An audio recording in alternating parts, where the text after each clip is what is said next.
My condolences regarding your late partner, Jimmy Rave. He was one of the best. Would you please share how you got paired with him in TNA?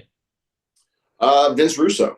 Vince Russo was a fan of his. I think they'd worked together on some Christian Wrestling Federation stuff. Obviously, he had his ROH background, but I'd been with TNA for some time. It was on my second name at the time. I'd started out as Dallas, and then I'd been working as Lance Hoyt, and things had peaked and kind of dropped off or whatever. And he was planning on bringing Jimmy in, and he was like, "Oh, we're going to team you guys together." Like our first official teaming wasn't even a team match. It was some random like gauntlet style match that we were both involved in, but they were mentioning that we were now working together. And I think if I remember correctly, I coined the name the Rock and Rave Infection. I'd been doing stuff with Christy Hemme because we did a whole storyline where I'd secretly been in a relationship with her, and she was trying to take out Billy Gunn and Road Dogg, or Brian James at the time, Kip James and Brian James. And then I turned on them, and we made out, and we were a thing. And then again, that was kind of whatever. They bring Jimmy in, they pair us together. I coined the name the Rock and Rave Infection, if I remember correctly. I obviously went to him and was like, "Hey, what do you think about this?" And he liked it because we didn't know where it was going. We didn't know what was going to happen. And I remember we showed up. We'd already done matches together. We were already the Rock and Rave Infection, but there, again, no real direction, no like this is what you guys are going to do or be about.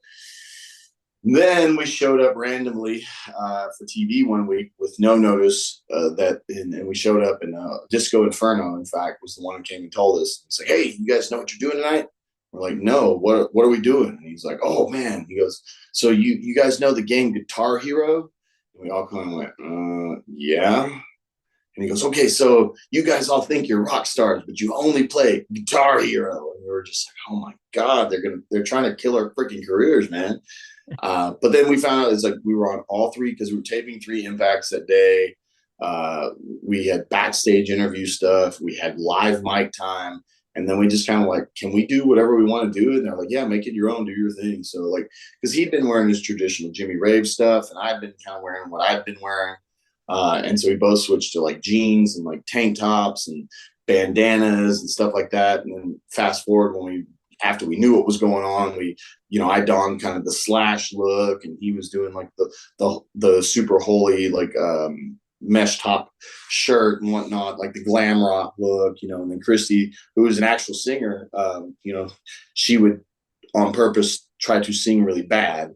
One thing that I remember about Jimmy, because I didn't know a lot about Jimmy in his ROH days. I just knew he was a good wrestler, and I knew all the guys like that we had, especially the X Division guys who had been working in ROH and had been working with him. They knew him, and they had a lot of respect for him.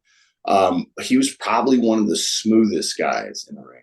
Like his transitions from move to move, or when he was working with somebody and they were doing something to him or he was doing something to them, the transitions between those two things were just flawlessly smooth. And I remember like I could sit at the ringside or I'd be at the post and watching him do this, and I'd be like, "Man, that's amazing. I can't do any there. I'll just come in and punch somebody in the face, and that's my spot." So I just remember he was always a good guy. We didn't like hang out or anything like that. I know we shared the room sometimes, but he had his crew and kind of the way he did things. And I didn't really have my crew. Me and Monty Brown were best buds until Monty left and went on to the ECW product and whatnot.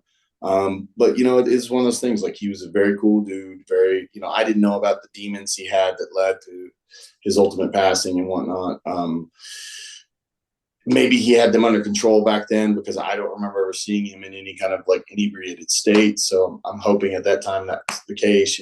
It's sad that it became what it became, but again, in the ring, one of the smoothest cats I've ever seen.